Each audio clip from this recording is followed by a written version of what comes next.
Hey, hello there. Hello, everyone. I hope you can hear me clearly.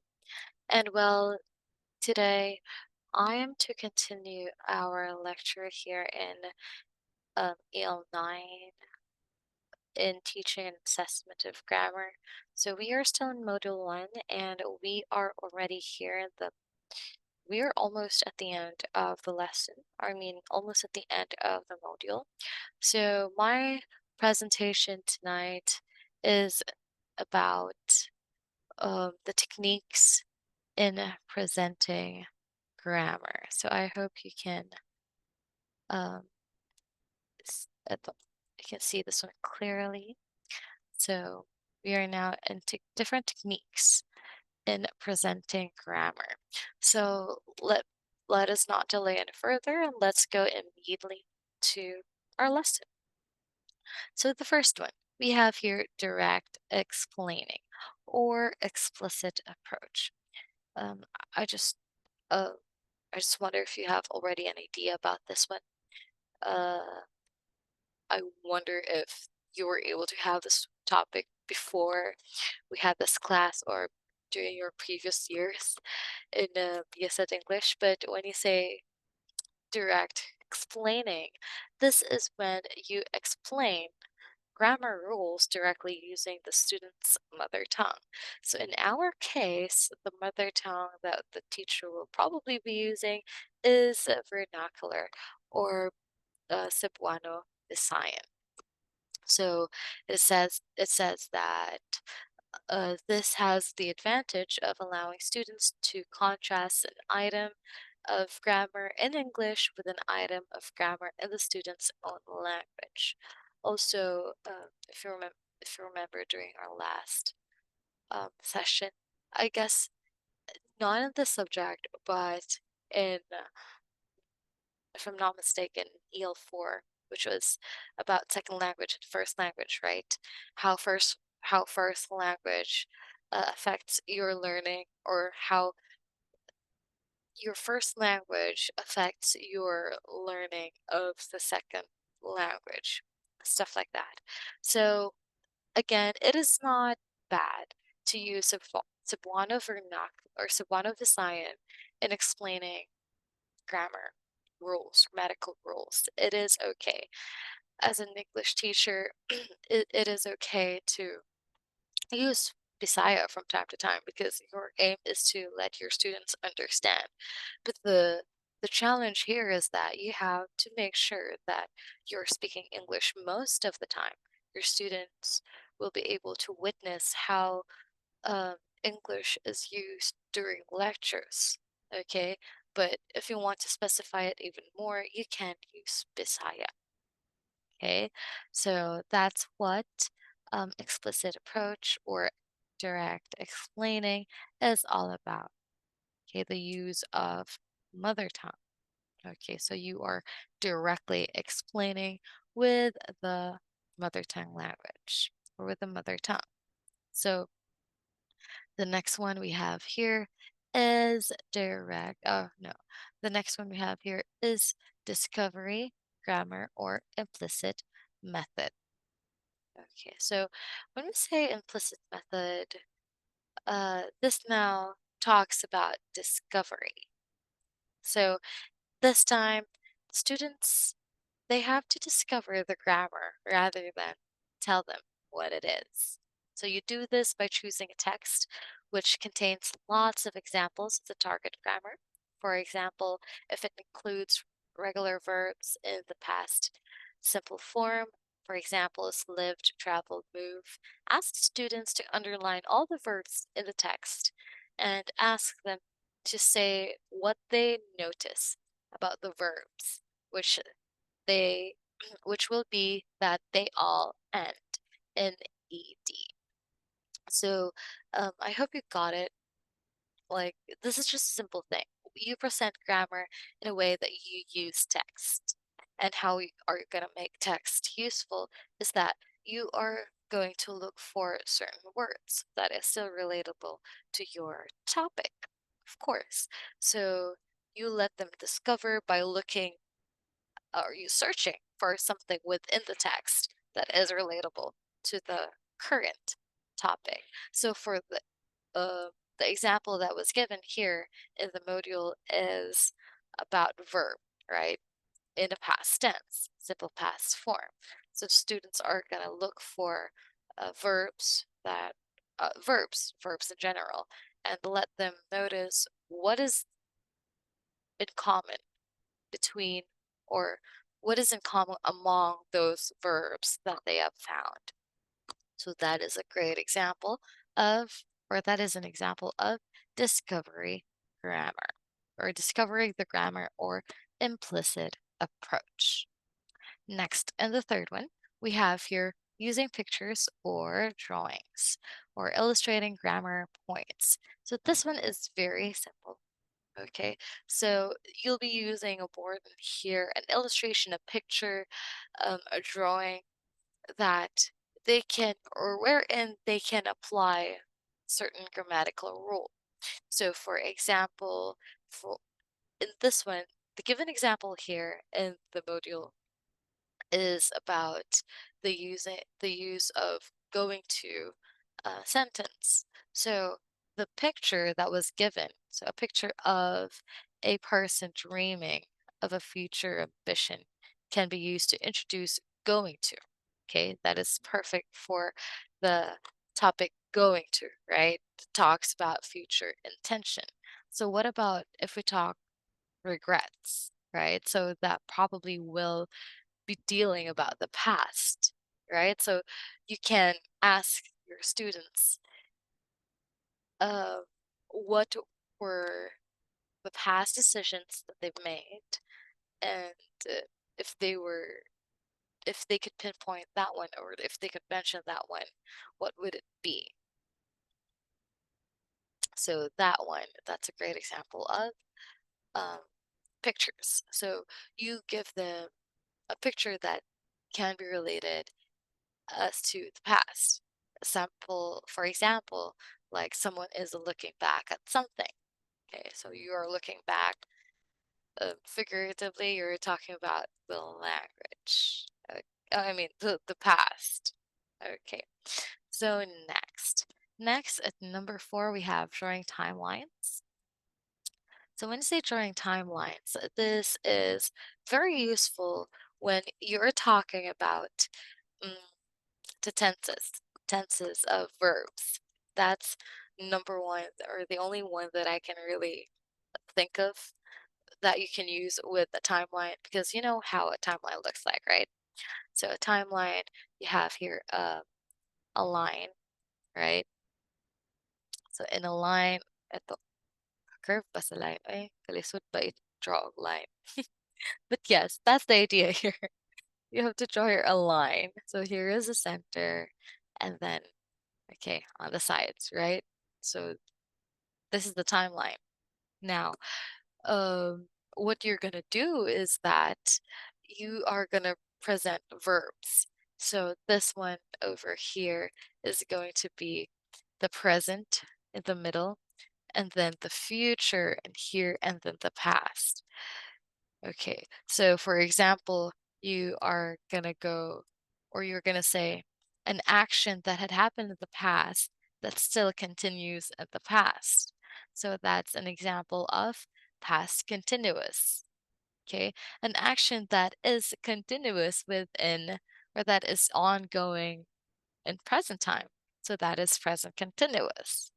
Okay, so um, for example, a thing had happened in the past, but still, and then another thing, like a certain thing happened in the past, and then another action also happened in the past. So that's like the combination of a past perfect and a simple past. So things like that. Okay, it's easier for them to really see what's going on there.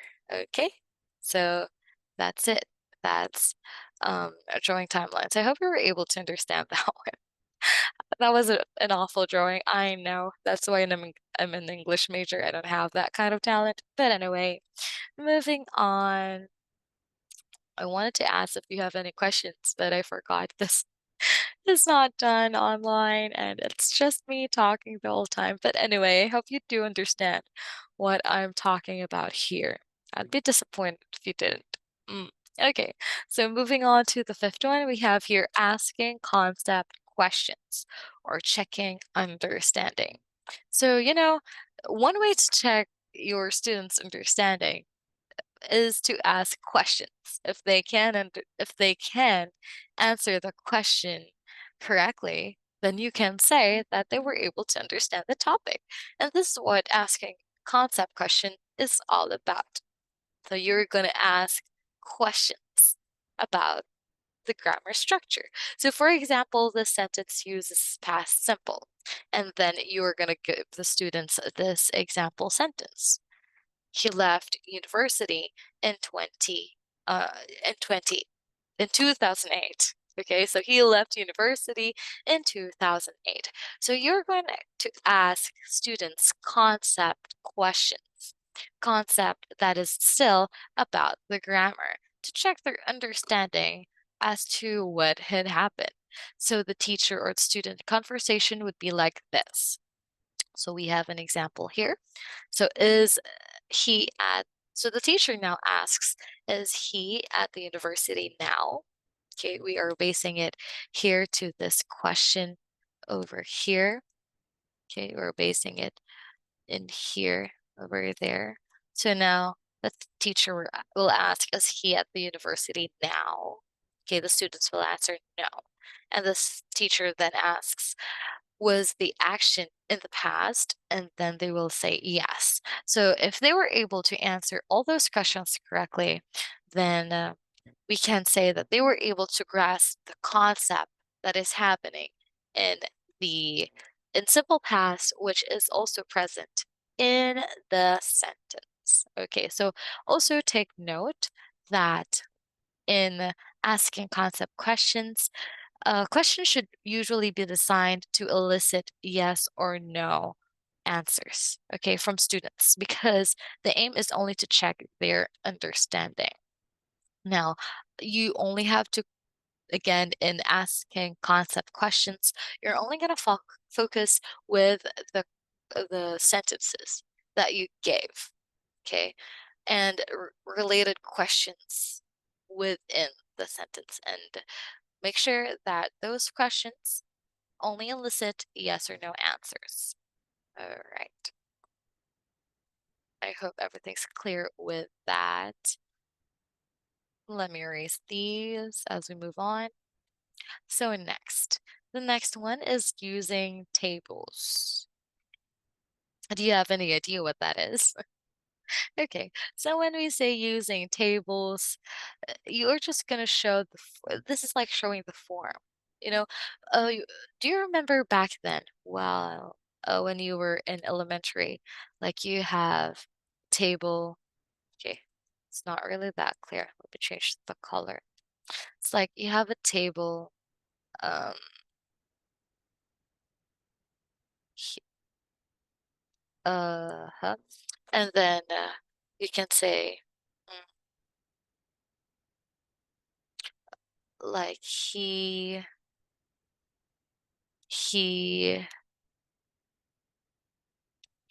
and then she, and then they. Okay, that looks really creepy, but please understand. And then you have here is. Eto. You have is. And then we have are. Okay. So you're gonna write verb here, right? Okay. So he is blah blah blah. She is blah blah blah. So this is an example of a table. Uh, So you're gonna use these table to easily visualize certain rules like that. Simple as that one. The use of tables. So you have here we live in England. He, she, it lives in England. So you see the differences here. Um, this is just not in the examples that I have here are not the same with how I use in here. Pero same idea. Okay. So I, you, we, they don't live in England. Okay. So he, she, they don't live. Ngano ingana naman because it's in the doesn't and then don't. Sorry, wrong focus. Let me go to this one here. I, we, I, you, we, they live in England. He, she, it lives. Okay. So I, you, we, they don't live. He, she, it doesn't live. Okay, so muna siya mga focus sa mga um, concepts in using tables. I hope you got it all correctly. Next, we now have using objects, and you are to present meanings. So using objects by the name itself, you are going to use objects to present a certain concept. Like, back then when we were elementary, when the teacher wants us to compare something, there is one bigger, like one smaller object and another bigger object.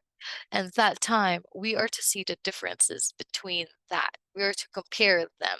So that is if you are going to use, um, if you want to compare something and you want to use objects, then you are going to choose one smaller and one bigger because you are to compare them. And that's just what using objects is trying to say.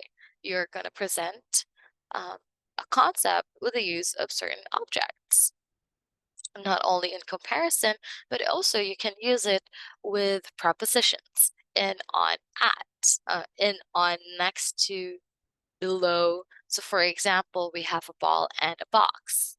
Okay, so just an example, we have a table na lang. We're like, I think a box is okay. Let's just say that this is the box over here. Okay, that's going to take a little bit of your time, but yes, the idea is that this is the box. So you have a box and then you have a ball. So where is the ball right now? The ball is on the box. So if you say, where is the ball right now? The ball is in the box. So you're trying to give them concepts with the use of objects. You're trying to teach them different concepts with preposition using different objects. That's what using objects is trying to say, or that's what using objects is talking about. Okay. Next, we have number 8, second to the last one. We have here contrasting structures or showing differences in meaning. So this is used more on to the more complex side of grammar, as well as to older students or students with higher proficiency of language.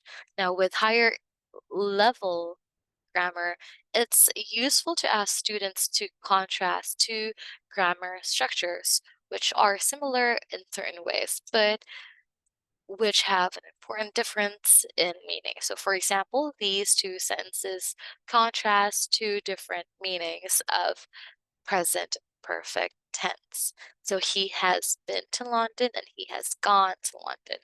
So the meaning of these two, more lang naglahi, no?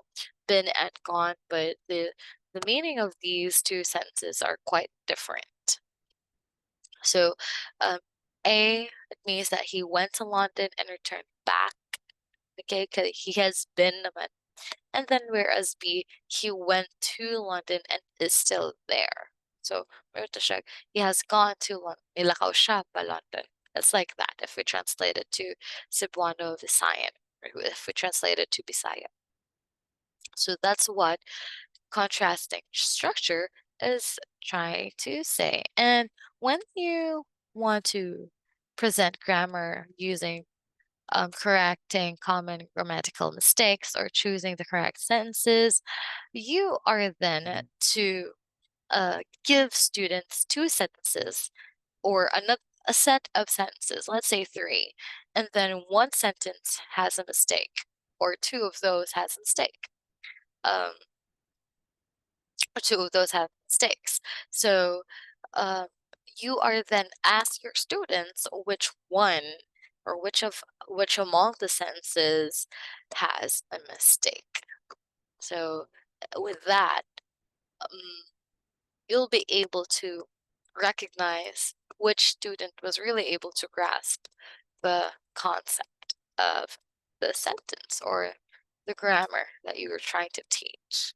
As simple as that one. Okay, mangita ra sila og error. Not like in each sentences, but they are trying to locate which sentence has an error. That's what correcting common grammatical mistake is trying to say. Okay, so I hope everything's clear with these. Now, just let me know in the comment section or in our TC if you have questions about techniques in presenting grammar. So that would be all for today, and thank you so much for listening.